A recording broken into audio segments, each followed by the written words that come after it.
Jadi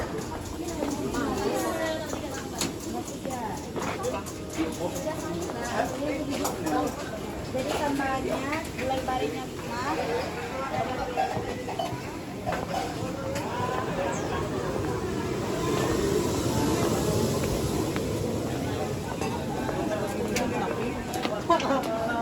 Nih kita terakhir ya. Perasaan sudah duluan tadi.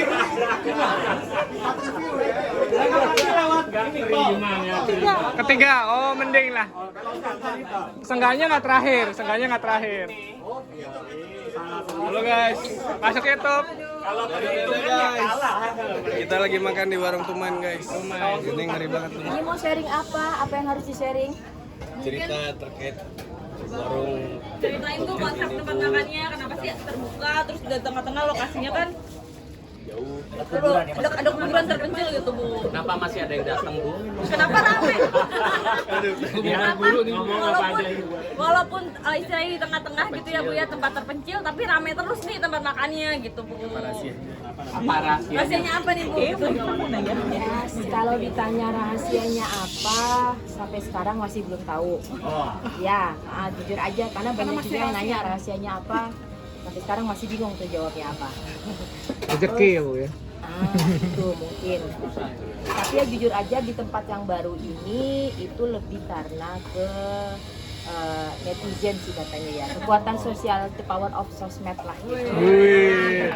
Branding. Iya, karena kan awalnya nih saya buka di sini itu COVID, awal-awal COVID 2020. Jadi sebelumnya kita kan awalnya Tuman ini 2019, tapi kita di tempat yang lama, kira-kira 100 meter dari sini. Itu waktu itu saya numpang di gudang kakak. Jadi kakak punya rumah agak besar, itu di lantai satunya ada gudang yang nggak terpakai. Kita pakai di situ, alhamdulillah di sana waktu itu kalau nggak salah sebulan atau 2 bulan buka itu diliput sama Kompas. Nah, itu awalnya diliput. Oh, yang di Kompas belum di sini tempatnya? Belum, awalnya tuh di harian Kompas Sabtu itu diliput. Nah, sejak itu ramai, makin banyak yang datang, tempatnya sempit karena di bawah itu paling 80 orang aja udah umpel-umpelan gitu loh. Karena cari tempat, dapatnya di sini. Kenapa cari tempat di sini? Karena ini yang paling cocok dengan kantong. Iya, itu alasan satu-satunya itu. Alasan awalnya, terus suami saya kan penyembah pohon. Penyembah. Suka meluk-meluk pohon juga. Ya, Pohon disarungin ya. saya itu penyembah pohon, dia sangat cinta pohon. Jadi begitu lihat tempat ini yang ada di pikiran dia adalah keren, tuh, keren. Apalagi kan ada bambu, ada pohon-pohon besar. Ini sama sekali nggak ada yang nggak ada yang ditebang, pohonnya nggak ada. Waktu ini hutan bener-bener semak belukar sama suami waktu awalnya karena nggak ada uang juga dia beresin sendiri. Ya sendiri ya. Terus waktu nyicil manggil orang 1-2 orang dibantu beresin itu awalnya. Kemudian lihat juga kuburan. Nah kuburan tuh buat suami saya itu jadi kayak brand gitu loh, itu nilai jual. Malah bukan kekurangan ya. Bukan. Saya sih waktu pas pertama suami nawarin di sini saya marah-marah, iya karena ini dulu sepi banget Pak, sepi sekali, nggak ada satupun orang. Jadi orang yang datang cuma buat ziarah atau ada yang meninggal, sepi banget. Waktu itu sempat berantem gede, karena kan gila aja siapa yang mau? Iya karena sebel. Siapa coba yang mau jalan, mana jalan kakinya jauh gitu kan? Siapa coba yang mau datang? Tapi ya suamiku bilang, pokoknya kamu lihat aja, aku jadikan tempat yang biasa ini jadi tempat yang luar biasa.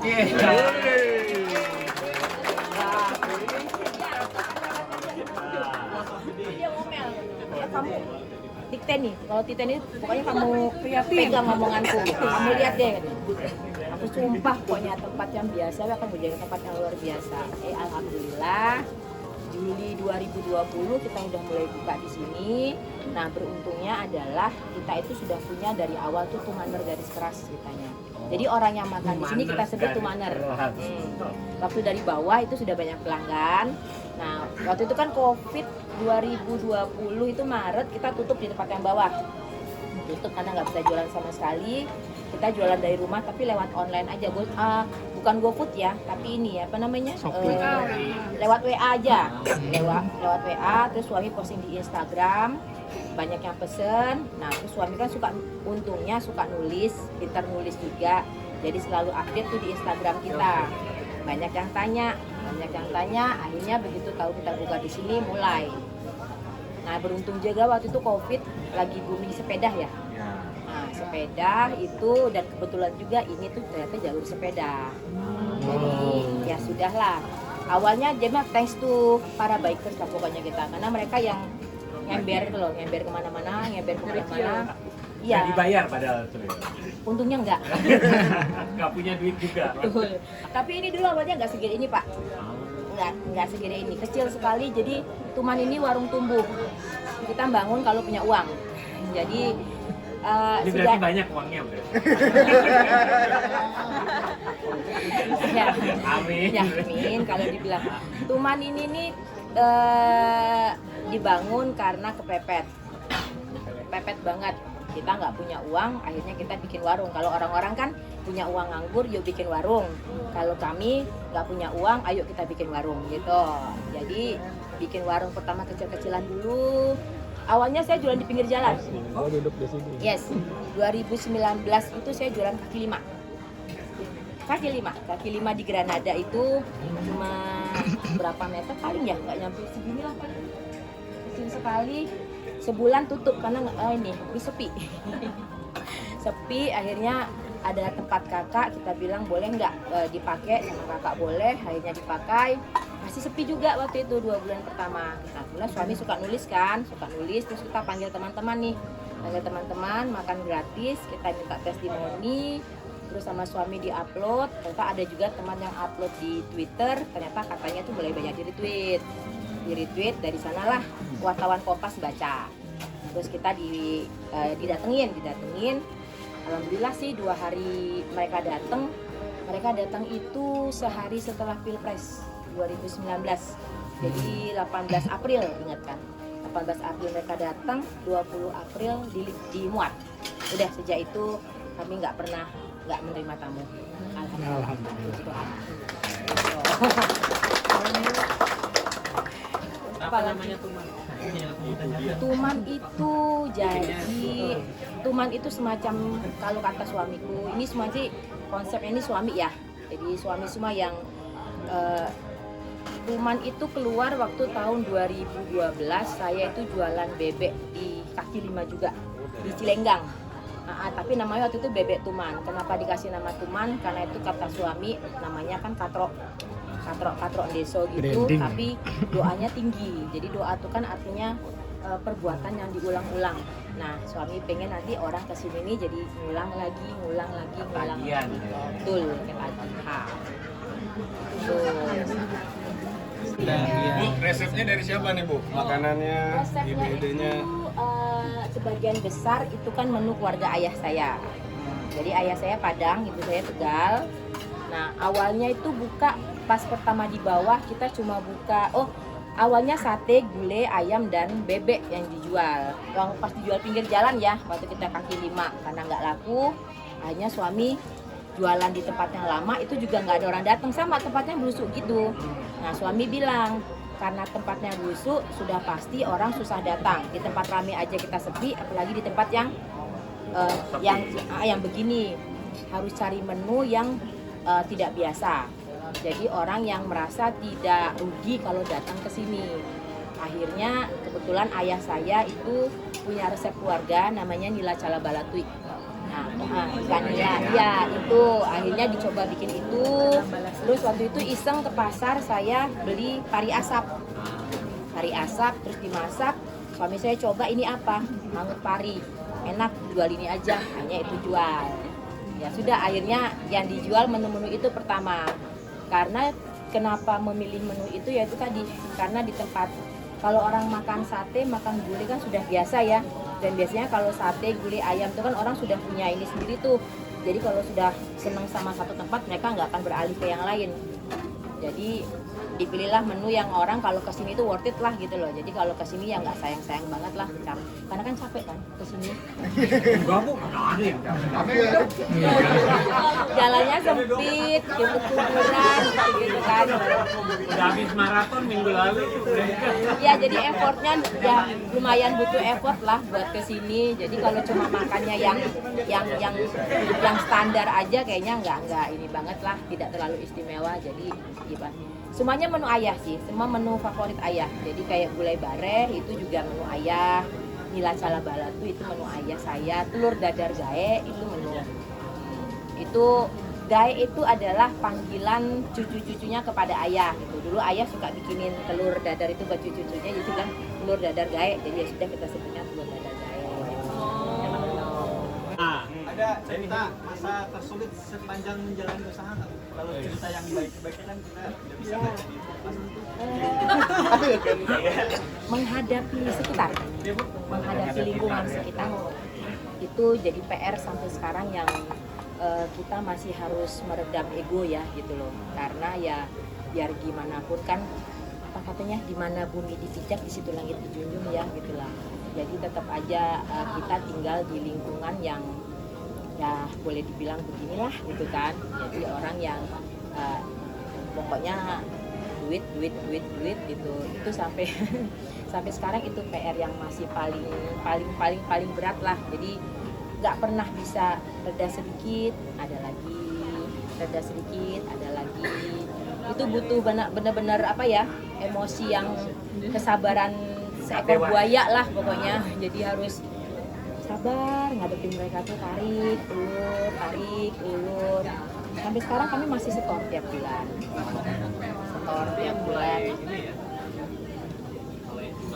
Ya awalnya mereka semua menyerang mas. Awalnya kami tuh tiap hari pasti didatengin, pasti tiap yang ngomel lah, yang apalah, yang minta uang lah, yang segala macam nih pokoknya gitu. Itu tapi semakin kesini semakin banyak orang yang jualan, semakin banyak warga yang terbantu gitu. Terus sekarang mereka jadi kayak support kami gitu loh. Gitu. Kalau dulu aduh ya ada hari tanpa minta uang rokok, minta uang pulsa. Ini rumah saya rusak nih kena debu, tega saya rusak nih kena ini. Itu pasti tiap hari kalau nggak diturutin kita bingung, kalau diturutin nanti kan semua kok dia dikasih gue enggak gitu. Jadi akhirnya dikumpulkan di satu tempat, ya udah deh kita kasih satu pintu. Jadi udah dia lu bagi deh, terserah deh pokoknya kita tiap bulan masih segini. Ya sama ini juga sih, jadi kayak mulai ada program cari muka gitu. Bukan program cari muka buat mereka supaya oh ya ini teman tuh ada manfaatnya ada buat mereka. Jadi bukan cuma seperti gangguan buat mereka, tapi semacam bikin sama-sama, membangun sama-sama. Sampai sekarang sih masih sampai detik ini masih belum beres, tapi itu tugas suami. Ada influencer nggak bu, artis yang pernah datang kemari? Banyak sih, terakhir itu Arif Muhammad. Oh, Arif Muhammad. Ya, Kita juga ada artis bu. Mak Betty. sama kita kebantu TV sih. TV itu pas awal-awal itu untungnya kita nggak pernah minta diliput ya. Jadi mereka datang gitu. Dulu sih 2020-2021 tuh ya ada hari tanpa syuting pokoknya.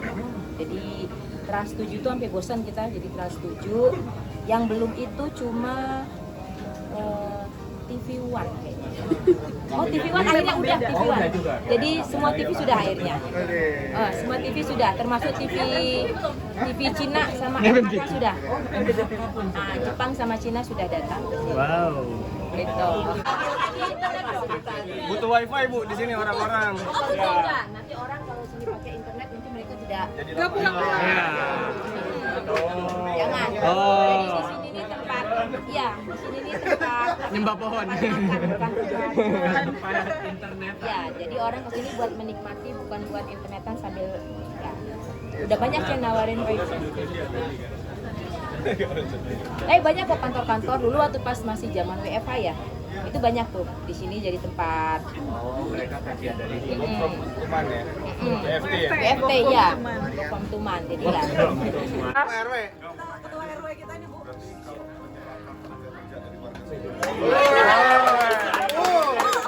Kalau tenaga kerja, untuk tenaga kerja saya memilih untuk tidak.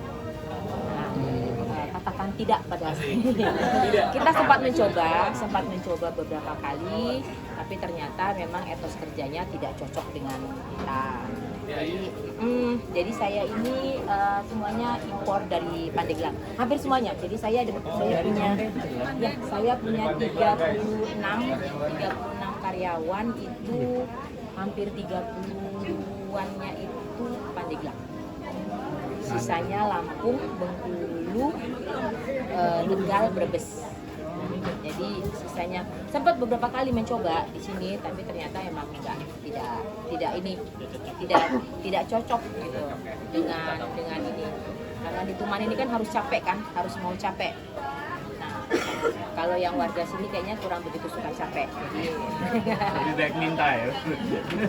gitu. Jadi kalau yang tenaga kerja kita enggak. Tenaga kerja enggak. Oke. Keluarga saya enggak sih. Ada di mana?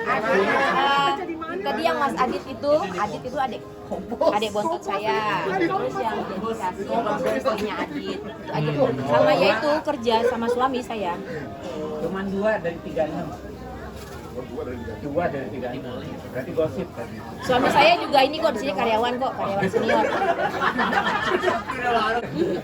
Bakal buka cabang nggak, Bu? Franchise ya. Nah, itu yang pertanyaan sampai sekarang tuh banyak banget. Yang nawarin banyak pakai banget. Yang nawarin kerjasama, yang nawarin franchise apa segala macem. Yang ada dari Sentul, dari Manado, Makassar. Banyak banget yang nawarin, yang nawarin buka franchise, yang nawarin buka cabang, nawarin apa. Tapi kalau untuk sekarang sih kayaknya belum dulu, karena kan saya yang masak masih saya. Ya, untuk beberapa menu itu masih harus saya yang masak gitu. Ya, karena belum berani ngelepas ke karyawan. Semua quality control masih. Jadi nyicip apapun sampai ini mendoan segala macam, tepung mendoan tetap harus dikontrol dulu. Terus adalah yang beratnya Tuman itu kan kami tuh membangun Tuman tuh lebih ke ceritanya kan panjang. Tuman itu kan dibangun bukan karena ada uang nganggur, terus ada uang nganggur ya buka biar dapat uang tuh tidak gitu loh. Banyak nilai-nilai itu yang nggak bisa diadopsi kalau kita buka franchise gitu. Itu sampai sekarang yang masih belum, baru hari Selasa kemarin itu ada pengusaha hotel dari mana sih namanya? Yang banyak hotel itu? Bali kan, yang daerah sini, daerah Pangandaran ya. Ya itu dia datang mengajak buka di Permata Hijau sama di Karawaci. Dia sudah bilang ini ada dana sekian, ayo Pak Eko yang ini, saya yang punya lahan, Pak Eko yang kelola. Tapi saya belum bisa, karena saya belum bisa membagi badan dan pikiran ke sana, karena kan kalau mentransfer masakan itu kan agak riskan. Tuman itu kan bukan menu cetakan, jadi menu-menu yang ada di Tuman itu kan bukan yang berdasarkan takaran-takaran harus sekian gram. Tuman itu kan aku kan masaknya kan masih pakai feeling kan, lebih banyak pakai feelingnya, jadi cemplung. Jadi setiap hari itu takarannya bisa beda gitu loh. Jadi susah kan kalau mau ditransfer ke tempat lain kan susah. Kalau mau diduplikasikan susah. Jadi untuk sekarang ini dulu deh, karena ini juga kan saya pengen settle dulu sih di sini, karena pertama tanah juga masih luas gitu kan, terus sama warga juga masih belum kalau kita bilang masih belum jejek lah, kalau orang Jawa masih belum ini. Jadi ini diberesin dulu, nanti baru mikir yang nyabang gitu aja.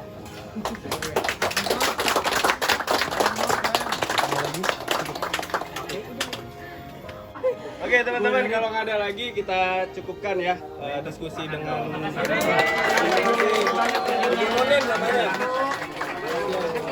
Siap. Ya. Oke, mari.